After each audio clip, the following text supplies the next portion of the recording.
Ladies and gentlemen, welcome back to another live. If you're new here, my name is Skylar Santana. On this channel, we talk about all things watch related, and I appreciate you guys spending your most valuable resource with me today on another episode. Today, I'm really excited because I'm talking about a brand that I'm super fired up to talk about. It's a New York brand, right? And I'm based out of New York, and I love micro brands. And I think it's a point in time in today's world, with everything going on, that we support the micro brands that are in our backyard. Now, here's the deal. I've been thinking about this lately, and I want to say this. I want to say that I don't just support micro brands or web-based brands, as I like to say, that are only in New York. Anybody within the US is something that I'm focusing on my watch collection, on something that I'm focusing on as a watch creator, as a content creator of watches. Because I think it's important. There's a lot of things going on. You guys know about the tariffs. You guys know that these watch enthusiast brands are going to be going through it, right? So I think it's important, if not at any point in time more than now, to support them. So this live is going to be all about Brew. And I'm going to tell you what the value is of watching this live. We're going to be talking about the brand's history and the research that I came up with. We're going to talk about my personal experience with Brew. We're also going to be talking about a website audit, right? We're going to audit the website. That's something that we have to do. They're web-based brands, which means they're watch enthusiast brands, and that means that they're also website-based. And therefore, their website is their brick and mortar digitally. It's super important, right? Not only is it important for you to have a strong website, but it's also important for you to build connections within the community and involve yourself with watch shows as much as possible. And that's something that Brew has done excellently. It's something that Brew has excelled in. And it's why I was able to connect to the brand and develop a relationship and purchase their watch down the road. We're going to do a wristwatch check in a minute here. And I also want to give you guys a future prediction of where I think the brand is going to go. I think that's also something that is fun to do as well. So we're going to get into it. I'm going to let a couple of minutes go by and let some people roll in. I did start a little early, and I am going to fill the time in with a wristwatch check. So on theme, and because we're talking about supporting brands that are in our neighborhood, I have my ISL 245 Miyota 9075 Port Jefferson Islander. And this is a skin diver GMT, if you will. And he is in Long Island. He is in New York. He is a phenomenal guy when it comes to brand presence. We know that he gives us gems on his videos that he does, which I love, because at the end of the day, he could just try and sell us watches, yet he gives us content and he gives us the behind the scenes of things. And on my second wrist, because I always double wrist, I have my Brew metric, which is brand new, which is something new to my collection, which is on theme for today's discussion, of course. And I have it on a Spidell bracelet, okay? So super, super cool, retro vibes. It already gives you vintage vibes, but then it has that stretchy band that I think that I'm going to dedicate a live completely to this stretchy band, because we often talk about vintage inspiration, and I can't imagine a bracelet better than a stretchy band, right? This is something that we're used to our grandfathers wearing, and it's lost on us, man. And shout out to my man, John Lively, for bringing this brand to my attention, bringing this type of stretchy band to the surface, if you will, because here's the deal, okay? We're going to get nerdy nice and early. We like to have that diver extension, rather that on-the-fly adjustment. You can't say diver extension, because diver extension could be a set amount of centimeters that you get to increase on the bracelet. However, a on-the-fly adjustment on the clasp is in fact a more accurate adjustment to your wrist. Now, here's the thing. They had it down packed way back when they created this. And it's a lot better than that kind of adjustment because it automatically does it. And for those who think that it pulls hairs on your wrist, it really, really doesn't. Now, I'm going to dedicate an entire live to this kind of bracelet. So we're going to skip that for now, and we're going to get right into Brew. I see a few of you already on this live. So I want to get into the brand's history. This is going to get really nerdy, but I think that it's important for us to talk about watch enthusiast brands' history, because I think the fun of getting into the micro brand space, get into the independent brand space, is knowing where they came from, knowing their come up, knowing their struggle, knowing their hustle, knowing what they did to get into the limelight, if you will. So if you guys will bear with me, we will talk about the Brew's history, at least what I was able to come up with and what I was able to find on their history. So the brand was founded in 2015. We're in 2025. If my math is correct, that effectively makes them a 10-year bid into the watch game. Yes. So in the whole scope of micro brands, he's been here for a while, right? Now there's watch brands that are much older, but in the actual web-based brands, watch enthusiast brand, they have some stripes. They have some skin in the game, if you will, right? He's been doing it for a while. So the brand was founded in 2050. Brew Watch Company was launched by Jonathan Ferrer, a New Jersey-born industrial designer. Ferrer studied industrial design in NJIT. He graduated in 2014, and he spent years designing watches for other white label projects and brands before he launched his own brand. So that's important, because oftentimes when we talk about the owners of web-based brands, we see that they have some history in designing watches, right? They normally work for companies or they get involved early on, which inspires and ignites the light for foreshadowing what they're going to do for us later on. Oh, and by the way, shout out to Jonathan, because he sent me, I guess this means that he watches my lives. I don't know, but this is a Brew Watch whiskey glass, if you will. Okay, so it has the watch on there, and then it has Brew Watch Company. So cheers. So as I said, NJIT is where he graduated in 2014, right? He spent some years designing watches for other white label projects and brands, launching his own brand, after which launching his own brand, right? So it really started for Jonathan before that, right? He had family influences, if you will. Yes, he had some family members that were in the industry to some degree, or at least related to such, right? So Ferrer grew up around a high-end jewelry design. His father is a jeweler for Tiffany & Co., and his grandfathers were designers for Cartier. As a boy, he played with bits of wax and metal, carving out ring designs, right? So he started out getting wax from his father, his grandfather, and he carved out ring designs, igniting that passion for creating and designing very early on. Experiencing the family's workshop subtly nudged him towards their career path to watches, right? So we have this inspiration by Jonathan early on. His family, now here's the deal, right? Watches are jewelry for men, yes. They're also for women. Not saying that they're not, but I feel that when it comes to jewelry, I think that watches are the biggest thing for men. And so it all ties into that family history of how his father was a jeweler for Tiffany & Co. and his grandfather was a designer. His grandfathers were designers for Cartier. Very important to know that. Education for him, like I said, he attended NJIT. As a student, Ferrer interned at Movado. So I've heard this before. It seems like the beaten path is surrounded around Movado's watchmaking headquarters, which is where he resided at the time. And he quickly fell in love with watches, first learning sketches and designs, and then freelancing for small brands. He later worked with a boutique in a watchmaker's house of horology, which helped other younger watch companies polish their products, right? So he was already in the mix when he attended college. He already was in the mix early on.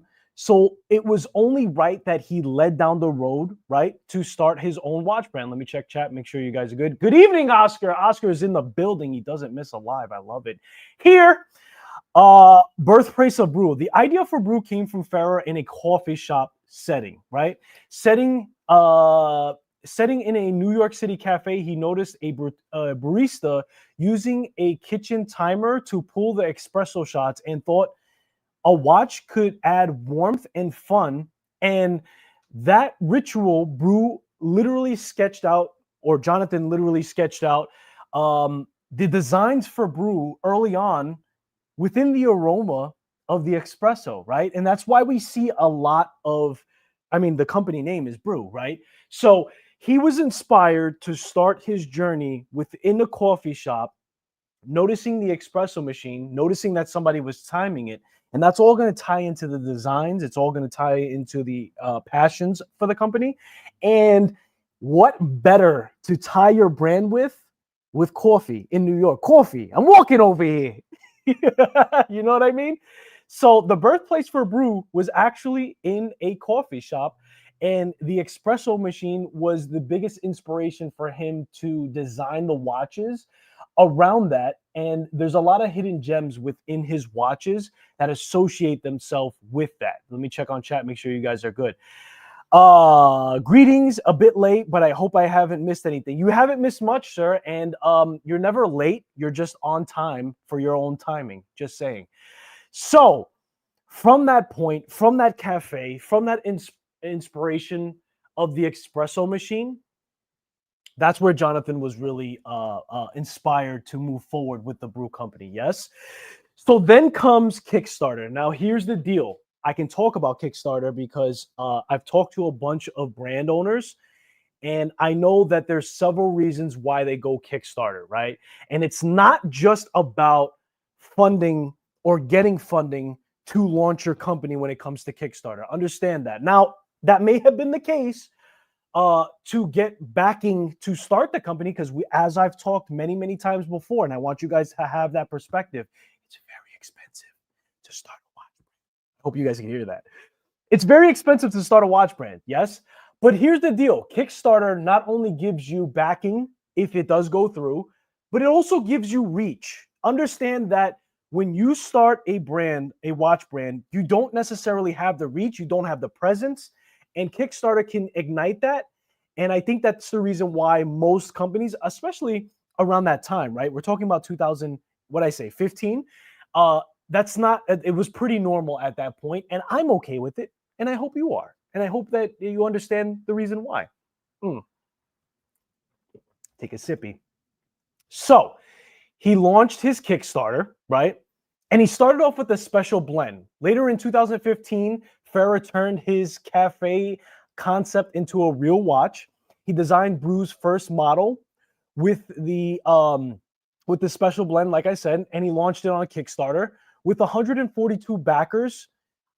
He raised about $35,000 to fund the product, and his mother helped with packaging and shipping, and he ran Brew out of a New York City apartment. Now, I resonate with that. I connect to that. I understand how hard it is in New York to do anything, okay? Let alone start a brand. If you want to just go out to eat once a week, that's already going to eat into your funds, if you will, right? So to start a brand in a New York apartment is very difficult. So I'm very proud of him. I'm very proud of the brand that he's built today, but we'll get into that. Let's not skip any steps. Let's talk about philosophy and ethos. And here's the deal, guys. I want to actually play a video. Matter of fact, I was supposed to do that, but that's okay. We'll pick up from this point. I want to play a video, and as I talk through the rest of Brew's history and how they came to be till today, I'm playing you guys a video of a pop-up shop that I did attend, and I will speak on that moving forward. But I do encourage you guys, and I think I put it in the description below. So if you guys have time after this live, please watch that video. Everything you see in that video, he's not putting an act on for the camera. Like, dude, he's much cooler, and he's much more warm and friendlier in person than he is in even this video. But we're gonna play this video as I talk, and I think I muted it. Yeah, I muted it. So you guys are just gonna see images as I talk about, or I finish off the history of Brew. But I want you guys to watch that video after this live, hopefully. So the philosophy and design and the ethos is Brew is coffee related, and it's the ritual of taking that coffee break, right? At Brew, coffee break is sacred. Farah described coffee time as that time and peace to unwind from the rush of the everyday. And there's a lot of rush in New York City, right? There's a lot of hustle and bustle. And he wants Brew watches to celebrate and savoring the moment in time. The brand slogan is essentially not to drink coffee fast, right? It's about treasuring that break. Whether you're on break, listen, here's the deal. You could be on break at work, right? And you guys know what happens, right? At the coffee spot at work where everybody congregates and talks ish about the boss. It could be that. It could be you going to a cafe down the block on your break. I resonate with that, and I think a lot of you do, and I think that that's not exclusively for New York. But at the end of the day, New York drinks a lot of coffee. How you doing?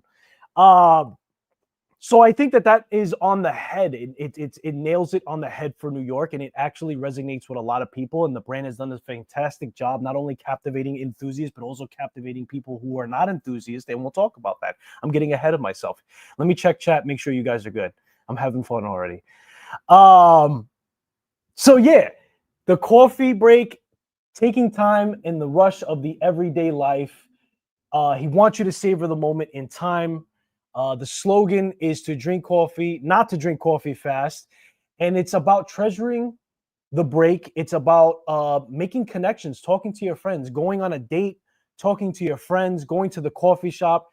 And he just wanted to connect to that, taking that quiet pause to consume the caffeine, but also take a little a tea time for yourself and connect, right? That's what this is all about.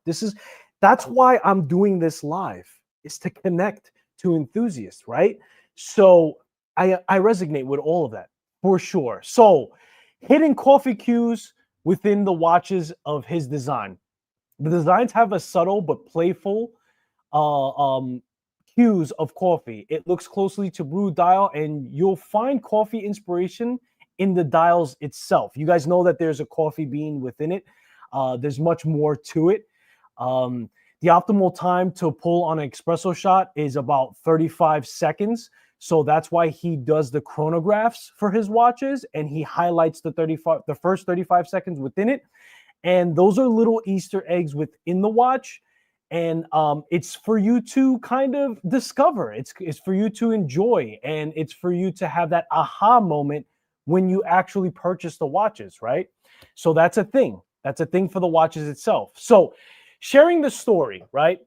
Farah insists that Brew is about people and stories, not just about watches. He's often says that he wants wearers to share the stories and feel connected to their own coffee rituals. Coffee shops are my place. This is quote unquote coffee shops are my place of peace.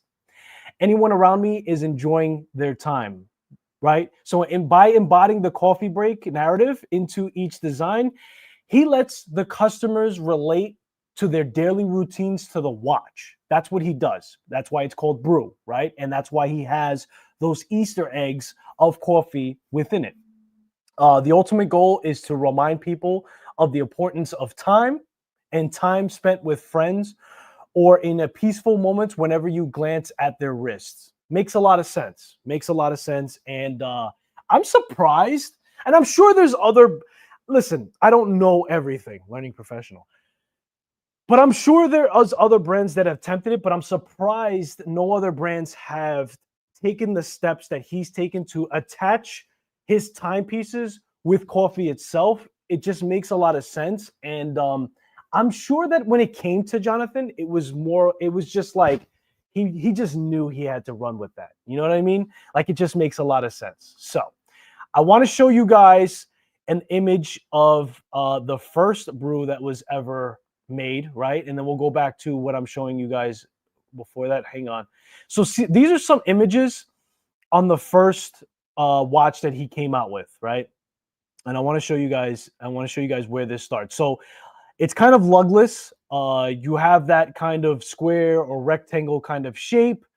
I love it. I love it. And if I could find one of these first editions, I'll call it, I think I'll have to purchase it. I'm going to scour eBay, or if anybody who's watching this that owns one of those that is ready to move on, holla at me. But I like it. I like it. It is a bigger design, but this is where the brand started, and I think that that was important for me to show you guys as well. Um, so let's talk about some key highlights for the brand, right? And of course, without speaking about that special blend, you have to talk about that in 2015. That's why I showed you guys the image. Um, that's where he really kicked things off, right? But the brand really propelled itself when he came out with the metric retro, and that's the actual watch that I own. That's the watch that I went with, right? It's the reason why I chose this watch, but it's more than that.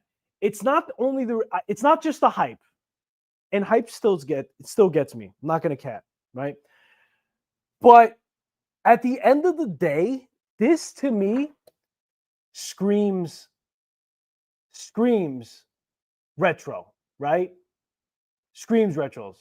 The 90s, for sure, I think. And I think Jonathan and I are close to in age as is. So the actual metric retro was a watch that really put Brew on the map. And it was a retrograph, also called a metric retro dial, released in 2018. It paired a square steel case with an integrated 1970s style bracelet, right? Now I changed the bracelet, but at the end of the day, this is still, I think this is the 70s.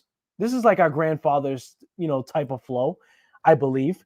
But here's the deal, and I want to make this abundantly clear. Hold on. Let's put me up here. Hold on. I didn't change the bracelet out because the bracelet that he included wasn't good. Let's make that abundantly clear, and we'll get to that. This is the bracelet that comes with it. It has actual branding on it. It has quick release at the lugs. It doesn't have on the fly adjustment at the clasp, but that's all right. That's all right. I don't think it's that necessary.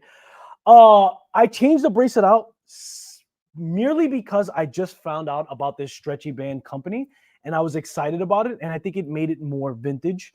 But his bracelet is phenomenal, and I am preserving it because eventually I want to do a deep dive. So let's make things clear here. I went to the pop-up shop in person, and I was not sold on them. Also tried the coffee, and they were giving out. Cold brew was crap. Yo, why you gotta troll, bro? And I read that whole comment. Hey, listen, man, my friend, if it wasn't for you, I'm okay with that. Listen, not everything is going to be for you, and not everything should be for you. So at the end of the day, if the watches are not for you, and I'm fair game, dude. I own the watch, but I still will give you where I know most watch enthusiasts will have their qualms with, and we'll get into that. You're getting a little ahead of me, but thanks for sharing anyway. So going back to where we were as far as the brand goes, this watch that I have is where the watch really excelled, right? This is when it really put them in the map. It was 2018 when that happened. And if for a good reason. I think that the design that he came up with this watch was really when anybody, even people who are not watch enthusiasts, and I know this to be true because I've been wearing this since I've owned it, and I showed it to somebody who's not a watch enthusiast, and he looked at it and he said, this is a really cool watch. So it's important for you to eventually come out with a design that resonates with not just watch enthusiasts, but just normal people, right? And we'll get to that. I'm getting ahead of myself again. I ordered a Brew, but dropped the box when it arrived. It doesn't work, and I don't want to be mad at myself. If you drop the watch, Ben 10, and it doesn't work any longer, here's the deal. And this is not me just saying it just to say it. I spoke to Jonathan at the pop-up shop. All right, we're going to skip the notes, and we're going to go straight into my experience at the pop-up shop because you guys are coming alive. And I was pretty much done. I think I was going to only talk about celebrities that worn the watch. And as you guys probably already know, Idris Elba was spotted wearing the watch. But that's not that important. That's maybe important for exposure. But it means nothing to us watch enthusiasts. Yeah, it's cool. I like Idris Elba as an actor. I think that that's actually pretty cool. But we got to remain fair here, and we also have to talk about it candidly. So we'll switch gears. We'll switch gears, and we'll talk about. So Ben 10, here's the deal, bro. If you were to email Brew right now and told them and was honest about it, I think that if you send the watch in, I think Jonathan will take care of you. If the watch is not functioning because you dropped it after you just got it, I would say I'm going to take it to, dude, don't take it to a local watchmaker. I'm telling you right now, Jonathan is a really cool cat. And here's the deal. He has his team go through emails. And if you want Ben 10, because you're in the chat and we're talking about Brew, hit me up after. You know that I'm on Watch Crunch or on Instagram. Hit me up and I'll give you Jonathan's direct email. Here's the deal. I feel that he would figure something out for you that would be fair. You were honest about you dropping it, but he is a gentleman and he cares more about connecting to people rather than just selling watches. And that is to be true. And I'm going to tell you guys about my experience at the pop-up shop. I went to the pop-up shop myself in New York that he recently did. I was first to arrive. Nobody was there yet. He was still setting up. I, of course, recognized Jonathan and I said, hey, how are you? How's everything? And he proceeded to open the doors early for me. We chatted for about 45 minutes and it was a great experience, man. He really is a down-to-earth guy and he took the time to answer the questions that I had for him about the brand. And I was really taken back about how much he is an enthusiast himself and how important it is for him to connect to us at that level. So again, what you're seeing from that pop-up shop from the video, it's not an act. It's really how he is in person. And I'm all for it because of that. And honestly, the team that he has is just an extension of that, of which I'm talking about. Okay. Yes, definitely email them, Ben 10, for sure. Noctua Watches is in the building. Let me switch gears here. Let me try to bring up hang on one second. Hang on one second, ladies and gentlemen. I had myself playing. Wait, what's going on right now? Uh-oh. So this is what happens when you go live. Okay, I can't bring that up. Anyway, watch that video on the pop-up shop. My experience at the pop-up shop was phenomenal. I didn't buy anything. I spent 45 minutes talking to Jonathan himself. I spoke to his team. Fantastic people, great vibe, and everything else. And that's the reason why I got so excited about it. And of course, as the sun shines on me, that's the reason why I've been a big advocate for Brew from the beginning. And also, it's important that it's a New York-based brand. And I think that, again, going back to the beginning of what I said, tying into it's important to support the guys that are in your backyard right now. I think that that's very important. I think with everything going on with the tariffs and the increase in prices and the uncertainty, if you are in the market, definitely look at that. But it doesn't have to be just like I'm talking about New York, but anybody in the US, right? Anybody in the US that's a micro brand, I'm willing to support at this point, and for good reason because of that. And I think that we should also take the reins for that as well, right? To be fair. So let me see where we're at. Make sure chat is good. All right, so guys, I want to do a website audit. I think that that's also important as well. Let me bring that up. I think it's this. Yes. So here goes the website, right? And hold on one second. Let's do the landing page. So it's very typical for the landing page to give you what's new, right? That's what you're going to see when it first pops up. That's what we're seeing here. He has stepped into, after 10 years of doing quartz watches, he stepped into doing actual mechanical watches. Now, I think this is an NH35 now that he's doing. We'll take a look at that. Hang on one second. Yeah, so the automatic tech, let's bring that up. And I think that the specifications are here. So that is already, so user-friendly is a thing. We're doing an audit of the website, ladies and gentlemen. And that's important because these brands rely on websites in order to sell watches as well.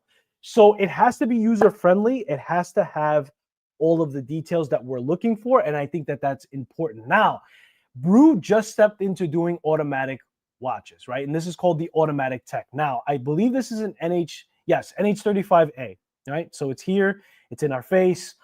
All the specifications are here. The only thing that I would say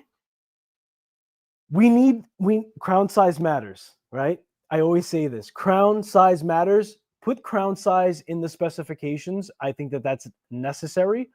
And I found something else that I think is important, right? So let's scroll, right? So we're looking at the images now, and that's where it ends, I think. I don't think it goes any. So great. We got all of the looks and all of the footage of the watch in all angles, but you need a loom shot. And after looking at Edward Christopher's website, dude, let's get a video of the watch in 360. I think that that is also important. Let's get a live video image of it going 360 in a loop.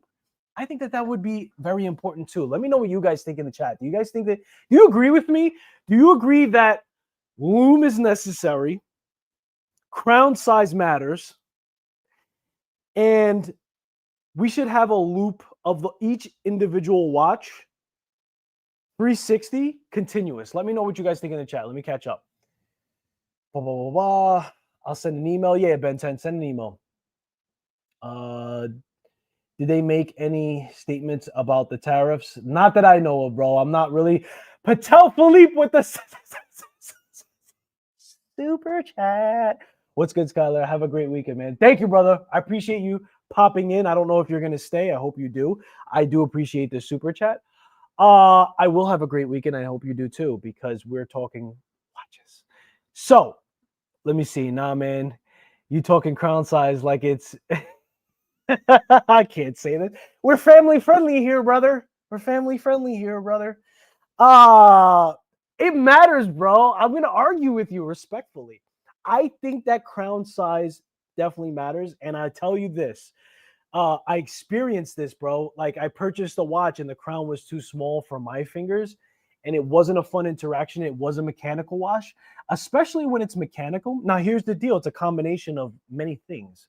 It's a combination of finishing. It's a combination of size. It's a combination of style, right? You can have an onion shaped. You can have the traditional size and everything else. Crown size matters, bro. And now that he's getting into mechanical, it definitely matters. So I'm going to respectfully disagree. And I'm going to say that that should be listed on the website as well. But here's the deal. I think that the loom shot is missing. And I think that a 360, like, you guys know what I'm talking about, right? On the turntable, when it continuously turns, you guys seen it on my last live. I think that that was really, really cool. And it was very, it was like 4K. So you almost felt like you could pick the watch up from the screen. Here's the deal. If you're going to be a web-based brand, if you're going to sell your watches primarily through a website, I think that matters, bro. What do you guys think? Let me know. Yo, Trap Vision 3D's in the building, that wily dog. What's going on, bro? Agree. Thank you, Oscar. Could always root on you. Loom is always necessary, my man. Trap Vision 3D saying what up, Noctua. Leonard Farron is legit and the best crowns of all time. I have to look into that. You might be right, but now you're counter arguing what you just said, right? You just said that is crown size. You know what I mean? Now you're saying that they have the best crown of all time. I'm telling you, man, especially with a mechanical watch, like, you're interacting with that bad boy a lot, especially if you have a lot of mechanical watches in your collection, like I do. Every time I pick that bad boy up, I'm winding it, I'm setting the time, I'm setting the date, so on and so forth. So you cannot tell me, bro, that crown size does not matter. Stop the cap. I'll be contending everyone includes a lug to lug. You can estimate a crown size. You can't estimate the crown size. I'm telling you, bro, because the watch that I purchased, because everything is so zoomed in, you think that the crown is larger than what it is. I'm telling you, I respectfully disagree. Now, guys, I want to give you guys some strap options that I got with the watch. So I did. Let me switch screens here. Hold on. So this is the bracelet that comes with it, right? Phenomenal vintage vibes. It's tapered. That's something that I'm also looking for. Again, you guys know that I changed out the actual strap to it. I think that that is super cool because on the back of the watch, he has these scored lines, or kind of looks like scored lines, and that's to also reenact the espresso machine where the espresso machine vents out. And to match that, I have these lines to go with it. So I think that that matches that actual case back very, very nicely. And I think that that's where I'm going to stick with for a very long time. And then also it preserves the actual bracelet that came with it for me to do the review and not have scratch marks on it. Here's the deal. I also have some strap options, some rubber strap options that are fitted to. Now, it's about 20 millimeters, but not every 20 millimeter strap fits it. So you kind of got to get his straps, honestly. Uh, this is his FKM strap, and they're phenomenal. They're supple. I got this bad boy, right? Black to tone down. And then I got this bad boy. I got the teal color to go with it too. And the packaging, ladies and gentlemen, is phenomenal. The brand is showing its experience. The brand, here's the deal, guys. He's been doing quartz movements. He just got into mechanical. And I think that that's intentional. I think he took a very long time because he wanted to develop his craft over the years before he stepped into the mechanical, right? And we'll get into where I think the brand is going. But I show you guys some packaging. This is the packaging that came with it. It comes with an individual travel roll. It's one of those snap outs. It's supple. Inside, it's very, very soft. I love this. It's one of those snap outs. Very, very nice. And the material out here, super soft, man. I have no complaints. He's got a cloth in there as well. And then he's also got one of these plastic tools in the packaging. Now, this is kind of cheap, but I'll tell you what, sizing the bracelet, like it's a friction pin, right? And it just pushes right out. Like he's got the actual sizing to the bracelet down to a science. So everything was done with intention. Everything is done first class. I think, my opinion, respectfully. And now we're seeing the evolution current times with this mechanical watch moving forward. Yes. So let's switch that back. Come in. Wait, hang on one second. Where's my mouse? Hang on, guys. Let me get my act together. How we doing on chat? Let me see chat. I'll be content. Everyone includes. Okay, I read that. I have an alpha that's a pain in the to pull out. Hey, wait. Exactly. The crown on this Laurier size is perfect and overall. Laurier does a great job with their crown size. They know what they're doing. They understand that the interaction is very, very important. So let's go back to auditing the website, shall we? Hang on. Yeah. Oh, boy. Hang on one second. Oh, no. What did I do? Hang on one second, ladies and gentlemen. Command F5. Got to do it live.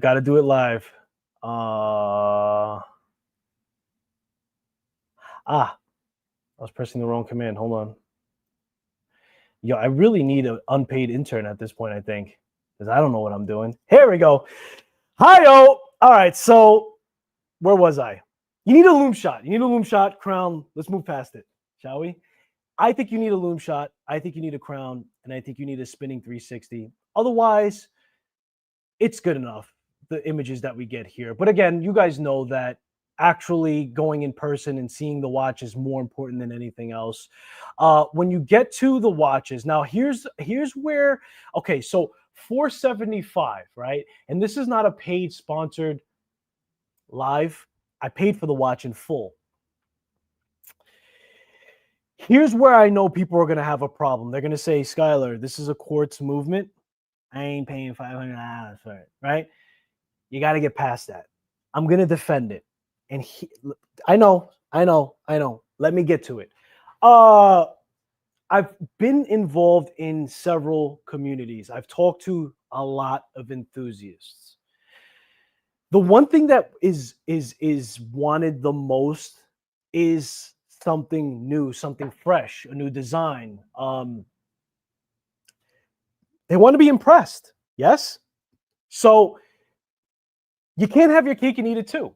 That's what I'm going to say. Now, this movement, I've done some research, is about $30, right? The cost of an NH35, let's say. And I respect the fact that some people are just value hunting their watches, right? But we have to put more value into having a unique design. And I understand that the shape of the case is not something new, but the composure, right?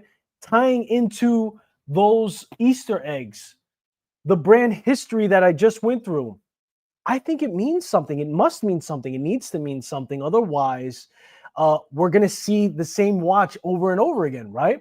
So I think that getting something, and understand this, ladies and gentlemen, this man, and I just gave you the history behind it, spent time putting pencil to pad, drawing this up from his imagination, putting it together, not going with an on-the-shelf everything else aside from the movement, custom designing all of the colors, the shapes, what he wants the Easter egg, what he wants to put together. As you guys can see, clearly this is a watch enthusiast brand because the date wheel matches. And can I say something about the date wheel?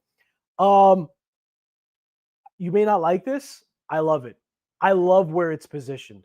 I know the 6 o'clock is really where the money shot is, but I like where it is. It doesn't interrupt an indice. Now, I'll tell you something that I didn't notice that I noticed later on after purchasing the watches. If you look at, let's say, 10 o'clock, that indice has been removed for the actual subdial for the seconds. But at the end of the day, I didn't even feel that. I didn't even see that. Honestly, I purchased a watch without even noticing that. So there's something to say to integrating something where an indice is removed versus an indice removed for an aperture for a date wheel. And the fact that that date wheel is matched, you gotta give some credit where credit's due. And it clearly goes to a watch. And I'll tell you what, man, it fires up the loom. The loom fires up. Now they're thinner. It's not a dive watch, right? So it's not going to have a tremendous amount of loom, and it's not going to be something that you can rely on, 200 meters under the water. But it does what it needs to do, and it does fire up, so I'm not mad at it. And overall, I love the design as is. Let me catch up on chat. Let me not get too far away. I missed all the good stuff. Bro, that's why they got a replay. You know what I'm talking about? Quartz Cartier. Yeah, bro, there's quartz everywhere. There's quartz everywhere, and there's people charging way more money.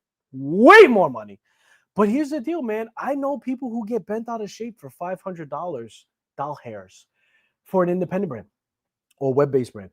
And I'm here to defend that. Because I can't hear you tell me that you need something unique in design and then get mad at the price point. Who are we? This is just my perspective. You may not agree with it. It's fine. Who are we to tell anybody, to tell the market what they should charge for their watch? You don't have to purchase the watch. You don't have to go on a live for an hour ranting about it. You don't have to fund it. I understand. But I don't think that we get the chance to tell a brand or lash out about a brand's price point. They can charge whatever they want. And especially when they're coming out with non-on-the-shelf parts. Fair? Just saying. Rolex Constellation Quartz. Hey, you guys are giving examples. I missed the Skylar. I got your text. Okay, cool. Yeah, I sent that watch out to you, bro. The case reminds me of a TV. Hey, yeah, and you know what, dude? His first watch, Eric, even more so looks like a TV design. Shout out to anybody who's trying to sell the first watch that Brew ever created, because I'm looking for that. That's their stick. That's their stick. And I think it's been more refined and more compact, if you will. And I think with the retro metric, it really was the rocket ship, and for good reason. I think so. Not all. Hold on. What did you say here? Let me bring that up. Not to call out my Invicta collectors, but there's thousands that spent over 600 for quartz pieces. So exactly, bro. Thank you, Trap. I don't want any Laurier, but the brand mostly is oversized crowns. Am I wrong? If it's oversized, Oscar, for the Laurier, for a reason. For a reason. They want you to have, because guys, the keyless work feels different and I know you're not going to believe me, but you have to, because I wouldn't lie to you. The crown size versus the movement, like an NH35 doesn't feel the same on different crown sizes. Trust me on that. And Laurier does that on purpose because they believe in that experience of having the size of crown that they have. Just saying. Now, that reminds me, for those of you that are bent out of shape for the fact that this is a quartz, here's the deal. I've set the time on this. I've dealt with a lot of cheap quartz watches. It doesn't feel the same way. There's a big difference. If you've only messed with a cheap quartz and you think that the word quartz applies to, because there's different kinds, right? If I start the chronograph, it's a smoother sweep, right? So look at the sweep on this, right? It's not ticking, it's sweeping, right? And it resets. So here's the deal. You got to understand as well. And most of you know this, I know, but I kind of have to say it anyway. There's a difference between a super cheap quartz watch that, like, you guys know what I'm talking about, right? When you try to set the time and the minute hand just like whips around the dial and you're like, how do I? And then when you push in the crown, this is what bites my buns. You guys ever had a watch that was quartz, and then every time you pushed in the crown, the minute hand would jump off? Because I'm a guy that likes to set it pretty close to the time that it is. And then when you push it in, it doesn't do that. The Brew watch does not do that. The chronograph is a smooth sweep. Mega Quartz, I believe, is what the name of it is. So there's a difference. And the quartz movement inside this watch is just as much as an NH35. There's a different experience. And when I set the time on this, I could set it down to the second. It feels and interacts just like a mechanical watch does. So give it a shot. Give it a shot. Just perspective is all I'm offering to you guys at this moment. That's it. All right, let me scroll down. Let me catch up on chat. 100% Skylar. No one's facing anyone to buy it. Exactly. Nobody has a you-know-what to your head to buy the watch, right? So at the end of the day, there's no reason for you to scream at the top of the mountain, that watch isn't worth it. It's like, dude, it isn't worth it to you. You vote by not buying it. But I can tell you this, man, as an enthusiast, and that's all you guys are watching. I'm here doing this live. I didn't start off as a content creator. I started off as a watch enthusiast. You're watching me go through the motions, and I just press record. That's the difference. I fell in love with the nostalgia of mechanical watches. I got it. And I had a lot of mechanical watches and automatic watches to begin with. But I tell you what, man, once you own like 30 mechanical watches, you get kind of tired of, you want to break. You want to break sometimes. And I like to double wrist watches. I'm not just doing this for this live. This is actually intentionally bought for me to double wrist. And I started off double wristing with an Apple Watch. You guys know what happened with that. But I wanted more options to double wrist. I love the square kind of design for that. I love a smaller design. I like something more subtle to pair with the other side of the wrist. So I also like the fact that it's on time all the time. It's ready to go, except for when I have to change the date on a 31-day month, right? And then I have this band on it to make it snazzy in case I want to put it on my main wrist to wear and everything else. So that's a thing. Vote with your wallet. You like that, right? Coin that. You heard that here first. Different courts, every join, I rest my case. Exactly. You guys are resonating with what I'm saying, and I appreciate that. And listen, I listen, if you have a difference of opinion, I respect that too. If you're watching this on the playback, I do appreciate you as well. Put the comments in. You're not left out. I will respond to that. I'm just tackling controversial subjects, and I'm trying to do it in a way where it binds us.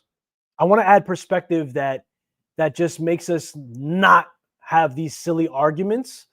Because there's also silly arguments about NH35 and other movements that are related to it and saying that the watch is not worth it. But I got to say this. It's like, dude, is the watch that you're looking at only worth and those movements, this movement, right? The VK68, I believe it is, or the NH35, wherever you want to go with it, we're talking about a $30 movement. But dude, reliability. Dude, if I was going to give you a car, if you were going to buy a car and I give you a car that is going to cost significantly less, but it's going to last the same amount of time as a car that you're going to pay 3 times, 4 times, 10 times more, and you're in those times where the coin matters, what are we talking about? Why are we fighting? Design matters, because at the end of the day, do we need these things to tell time? We don't. I got two phones. One for the plug and one. We don't need them for time. Essentially, they're older than the VHS. These things are extinct by its progression in design and necessity. But it's still, and that's the magic about it. That's the magic about watches. The magic about watches is that, dude, imagine if somebody told you I collect like VHS players. You'd be like, but why, bro? And so watches still exist, and it's going to be a thing until forever. So therefore, we have to, I think, unpack more things about a watch and appreciate it more so, other than just, yeah, but this movement costs this, so this watch should cost this. There has to be some appreciation, and there has to be some leeway for what you will pay for a design, because I think that, from what I hear, most people are aching for moving forward. We want to see something fresh, and this is what we have with Brew, in my opinion. Shane from Relative Time. Hello, sir. Welcome in. I do appreciate you stopping in. It's relative. I think I caught up on chat. So I want to give you guys, so I have this up here. I want to tell you guys what I'm really interested in next. What's my next thing? I think I'm going to go for this Lumint, this all loom dial for sure. I think it's going to be the next watch that I put in my collection. All the specifications. Oh, I was supposed to audit. My bad. Specifications are here. They're good. They're explanatory. I just think that they're missing the crown. Some of you don't agree. That's fine. It's definitely user friendly. Brew's website is 100% user friendly. Now. Here's the deal. This is an all loom dial. Yes. If there's not a loom shot here, and now he has advertisement where he shows partial loom on this. Okay, so here we go. So the loom is on here. We can breathe. Calm down. There you go. So it's on there. But it needs to be on for every shot, in my opinion. I digress. Let's move on. But I think this is the next one in my target. I love that the brand is going mechanical.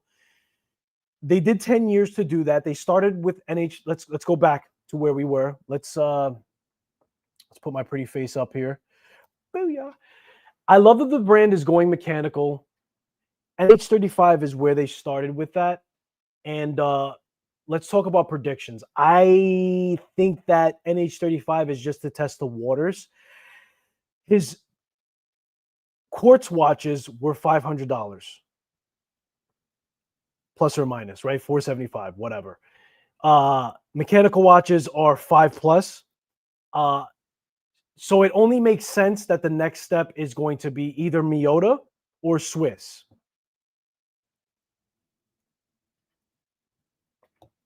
I think that the brand's prediction for the next step is going to be a Swiss-made movement. And I'm not trying to like underslide something that I may know. I don't know for sure. But I think he's testing the waters with these mechanical watches. I think it was a smart move.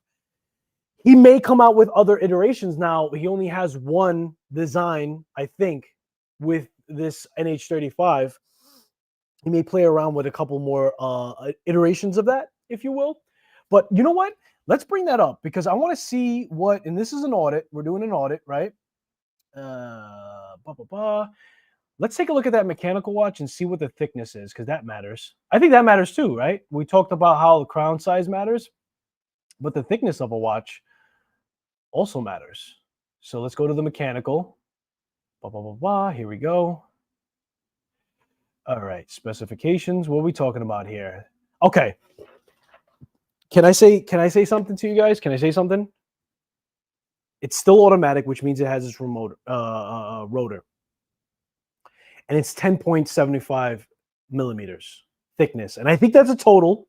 I don't know. Some people do 10.75 plus the crystal, and it's like, dude, the crystal's on there. Just give me the full.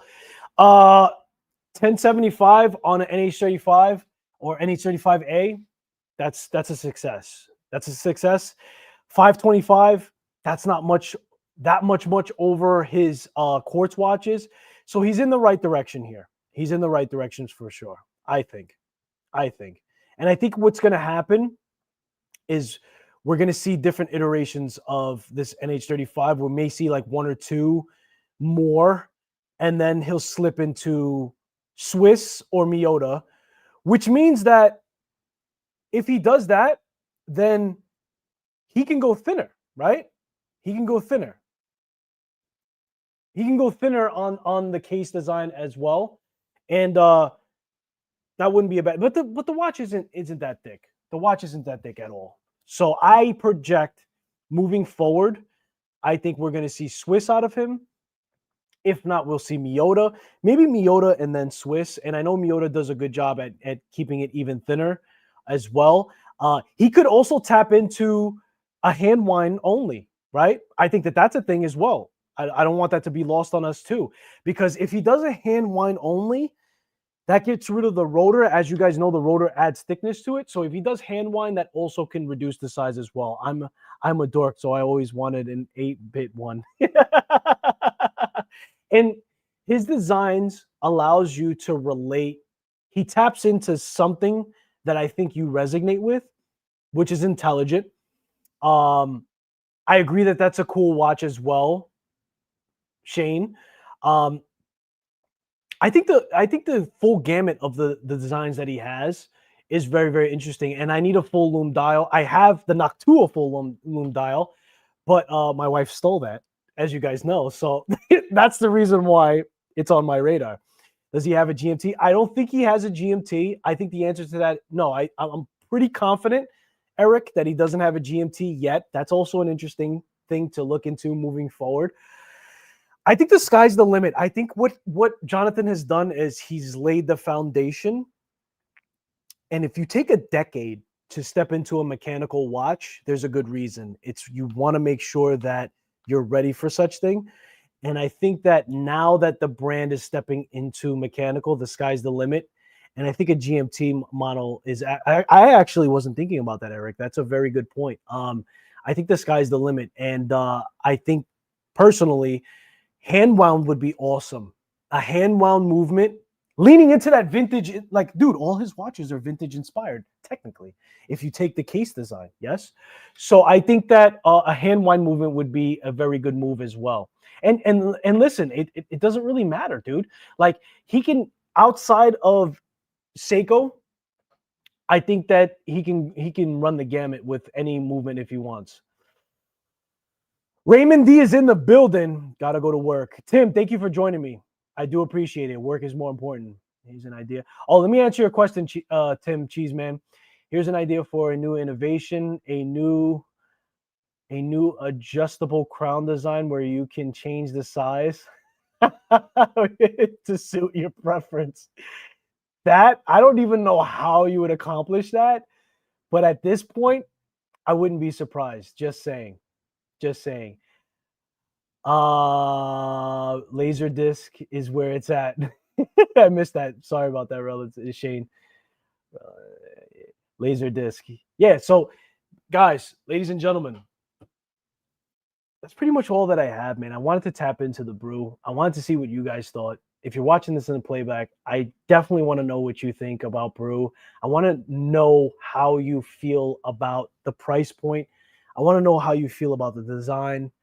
I want to know how you think the company should move forward. All of these things are very important. My opinion is minuscule to what the community thinks moving forward for brands. I think Jonathan may be watching this, and if you do, cheers. I do appreciate the brew whiskey glass, and I have to get off this live before it gets kind of weird. But I paired it with the Islander for a reason. Those two gentlemen are friends.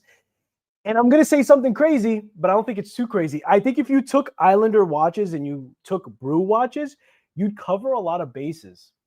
And if you're in New York, I think that we should turn our sights to the brands that are in our stomping grounds. And you can go further than that. Any brand that's within the US, I think we should support at these troubling times.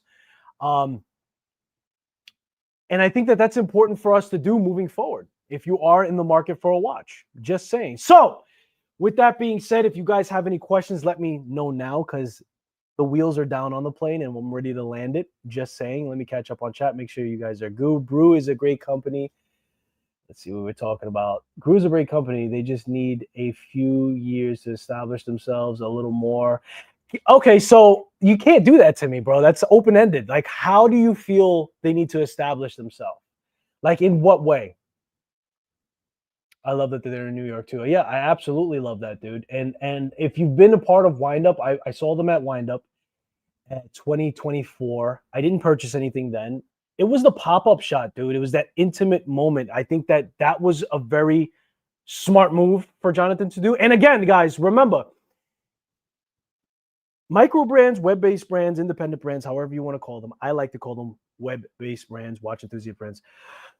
I give credit to when they do things like a pop-up shop. When they do anything to connect, and if you go on Instagram, they're constantly advertising pop-up shops. If you go to the Windup, they have a big lemonade stand. I don't know if the coffee was free. I don't remember in Windup if it was free, but if you went to the pop-up shop, it was free. It's just it's a vibe, man. It's so hard for me to explain to you guys how I got there without you guys attending one of those pop-up shops. But if you are in New York and you went, you would understand what I'm saying for sure. Got a new old micro brand coming to the channel. What'd you say? What did you just say? Got a new old micro brand coming to the channel. Future collaboration. Fire. Can't wait. Can't wait. But if your brand is cold brew, the coffee better be top notch. You know what? All right, I'll give you that. I'll give you that one. I'll give you that one. I'll tell you what though, bro, and correct me if I'm wrong. When you're jonesing for some caffeine, it don't even matter if those beans are burnt. You need it. I had his coffee. I'll tell you what, man. I went to the pop-up shop, guys, as a watch enthusiast. For me, I have to choose who I'm going as when I go to these events, whether it be Windup, whether it be the Philly show, whether it be a pop-up shop. I have to pick and choose who am I going as? Am I going as Skylar Santana, the content creator, or am I going as Skylar Santana, the watch enthusiast? When I went to the Brew pop-up shop recently, I want to say it was a few weeks ago. I want to say it was a month ago. Maybe it was longer. It doesn't matter. I went as a watch enthusiast. I didn't take a single picture. I spent time talking to Jonathan one-on-one. I spent time talking to his team. I drank the coffee. I don't remember. I didn't spit it out. I finished the cup, so it couldn't be that bad. If you're comparing it to Starbucks, sir, not fair. I will say this. I drank the coffee, and I felt like I needed one, and I'm a New Yorker. How you doing? I'm walking over here. So, I don't know, man. I'll give you that. If the name is Brew, yeah, okay. What we got? Maybe some diverse designs. Love my metric, but it seems like all the releases over the last couple of years has been based on the metric. That happens, and Shane, that is very fair. That is very fair. But I'll tell you what, dude, it's very hard when you want something to pop for so long. Dude, you're a content creator too, right? And I think I'm just adding perspective. I'm not defending Brew, Shane. I'm just adding perspective. But tell me not.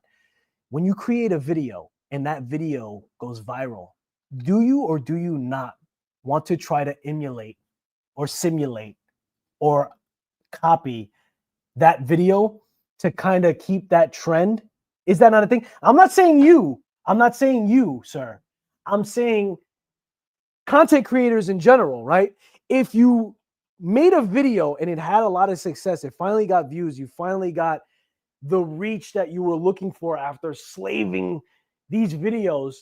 Do you not try to like, okay, cool, I talked about Brew and that popped off, so I'm going to talk about Brew in 5 more videos. I'm just saying. But I do agree with you, sir. You cannot lean on that bridge for too long. I think that, yes, it's okay to run with it, but I will also agree with you. I'm talking out both sides of my mouth. It's my channel, so I'll do what I want. I think that that is correct. I think that that is fair. I think that, and I'm glad you gave that feedback. I think that giving us something as a refresher and having that confidence in yourself to do so, because we've seen that success with Studio Underdog, did we not? Right? He had that watermelon, he took off. He leaned into it for a while, but then we've seen completely different designs moving forward. So I think you're on to something. I can't lie. I think you're on to something for sure. Santana knows what's up with the coffee. How you doing? I can only brew espresso. I'm left-handed, and all the milk. That's funny. That is funny. I'm also left-handed, sir. And I'll tell you what, I don't brew a single cup of coffee in this household. My wife does. Just saying, that might be your ticket out. It makes sense though. It blew up and became popular, so they ran with it. I mean, dude, think about Shane. You know how the competition is with these these web-based brands, dude. Like, yeah, if he didn't run with it, he'd be a fool. But I do still agree with you that it would be nice to get a refresher. But let me ask you this, Shane. Now that I know you own the metric as well, where do you think he should go? You've been doing this much longer than me. If you feel that they should go somewhere else, what's your opinion on where you would like to see them? Now, you might be saying to yourself, dude, like, I'm not a watch designer. I don't know. Given the information that you know about Brew, Shane, can you come up with something that you think that would be a hit for them, knowing what they're capable of design-wise? That's what I'm saying. I'm not saying that's all up to you to figure that out. I get that. Like I said, oh boy, hold on. Like I said, could plunge into beer into the future. Cool designs made there too. I hear you, bro. I hear you. I'm not mad at you. Just hold on. Just need more choices. The pop-ups is where I met Jonathan. It is a small, intimate setting, and I wanted to see more colors and bigger catalogs. That needs time, I imagine. Yeah. I think GMT. I think, honestly, I think you hit it right on the head. I think I hit it on the head, and I think you hit it on the head. I think a hand wound movement, making it even thinner. Imagine this design even thinner on the wrist. I think that's on the money. A GMT would definitely be a complete difference to what we feel. I think he can run with a GMT. And if he did so, but here's the deal. I just went through the history of Brew and how they like to relate to the actual espresso machines and everything else. So guys, remember, when you're offering these things, you got to remember where the brand has its roots. And so Jonathan probably wants to stick to that espresso machine and the 35 seconds and the Easter eggs. So a GMT, just throwing a GMT in there, I think the right thing to do, man, this is tough because you would have to go mechanical GMT, mechanical chronograph. Now, that being said, that's going to be a significant price jump. Yes. Does it have to be? I don't know. There's Siegel. Seiko makes a chronograph. There's still going to be a price jump at that point. But if we learned anything from Studio Underdog, and they had those price jumps, right? Doing those collaborations with Moser and everybody else of the like, and sold out.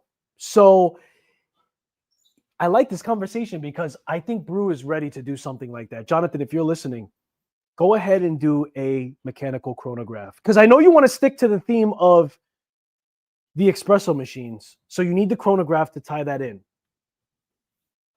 I would say go mechanical chronograph. Do you guys agree? Yes, yes, no, no. What do you guys think? Hi, beautiful.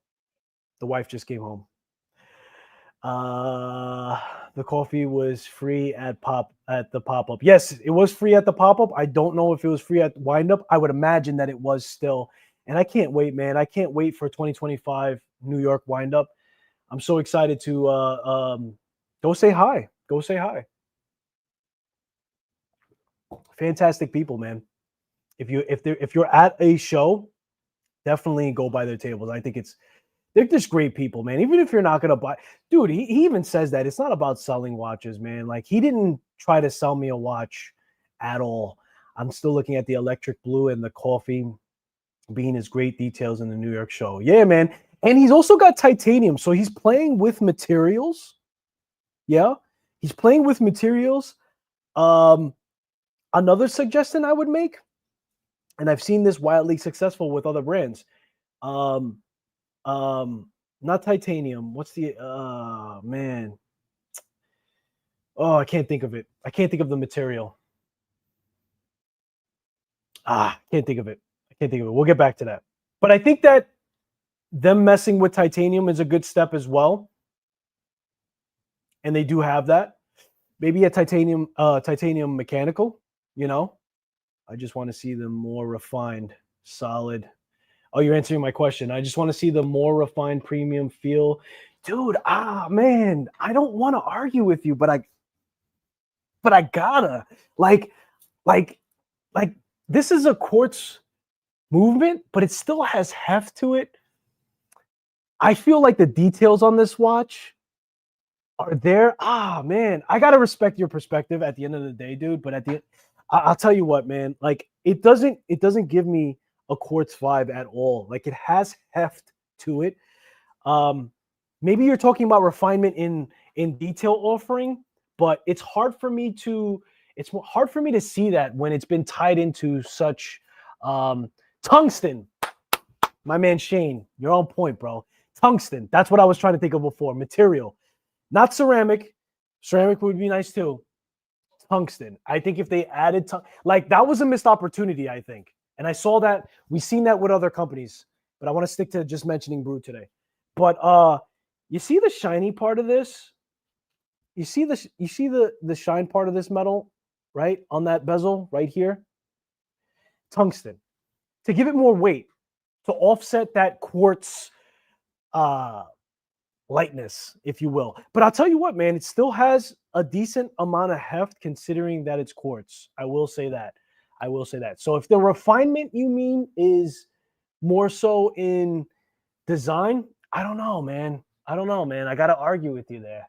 I respectfully disagree, to say the very least. Coffee, wait, let me catch up on chat. Electric blue, coffee of the world. Coffees of the world GMT. Yeah. I don't know how you would tie in a GMT watch, right? Because there's no GMT chrono, is there? Am I green? Is there a GMT chrono? Like that would be crazy because how would you tie that in? I don't know how you would tie that in, Eric. Honestly. Yes and yes. Ferrer got the movement from Salida. What are we talking about right now? Ferrer got the movement from Salida for the chronograph GMT. Brew maybe could do the. Okay, so you just answered. That's crazy. I didn't even read that comment. Ferrer got the movement for Salida for chronograph GMT. Okay, so then it's possible. There you go. But yes, Shane, thank you. I was talking about tungsten. Mechanical chronograph, 100%. Mechanical chronograph, 100% supplier could be an issue with the tariff. Yeah. It is. And thank you, sir, for putting this comment because that ties into the beginning of this live. It's why I'm doing this live. It's why I'm talking about Brew in this entire segment is because of the tariffs and the things that are happening moving forward. And I think that there's an importance to supporting the watch companies that I'm talking about moving forward as is. And again, it doesn't have to be New York. It can be US. There's so many fantastic web brands within the US. And my hope is that I'm able to unpack them eventually here on this channel. Slowly but surely, that's the goal. But again, not only specifically to that, there's a lot of fantastic brands overseas for sure. But yeah, man, you may be overseas watching this, and I implore you to support the brand that is in your backyard. That's all I'm saying. So, ladies and gentlemen, I gotta land this plane.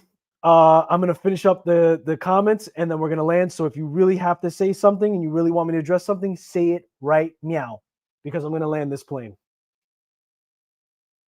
Sort of a Casio, some world timer chronos. Okay. So it's out there. And I think that that's the direction that they should take for sure. Gotcha.